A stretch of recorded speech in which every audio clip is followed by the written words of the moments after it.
કદાચ 2222 ટ્રેક્ટર થઈ ગયા છે। એટલે ગુજરાતના ખેડૂતોએ આ સરકારને એનો જે તાકાત દેખાડવાની હતી, ખેડૂતોની એકતા દેખાડવાની હતી, આ એકતા દેખાડવાનું કામ કર્યું છે। સરકારે તમામ પ્રયત્નો કર્યા છે।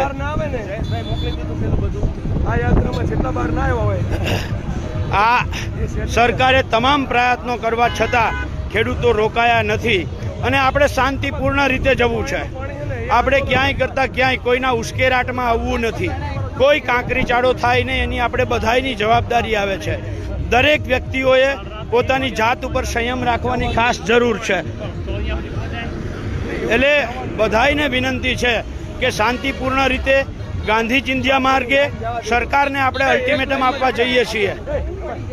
સરકારને આપણે અલ્ટિમેટમ આપવા જઈએ છીએ અને જો નહીં સમજે તો આવનારા દિવસોમાં આપણે પદયાત્રા કરવી પડે તો પદયાત્રા, ઉપવાસ આંદોલનો કરવા પડે તો ઉપવાસ આંદોલનો, અને સાથે મળીને આવતી 15મી ઓગસ્ટ જ્યારે રાષ્ટ્રધ્વજ ફરકાવવાનો હોય ત્યારે આખા ગુજરાતના ખેડૂતો એક સાથે એક જગ્યાએ એક મંચ ઉપર ભેગા થઈ અને રાષ્ટ્રધ્વજ ફરકાવી અને સરકાર પાસે પોતાની માંગ જે છે એ મંગાવવા માટે નહીં, ત્યારે આપણે આપણો હક લેવા માટે સરકાર સામે રાષ્ટ્રધ્વજ ફરકાવીને બેસી જવું પડશે।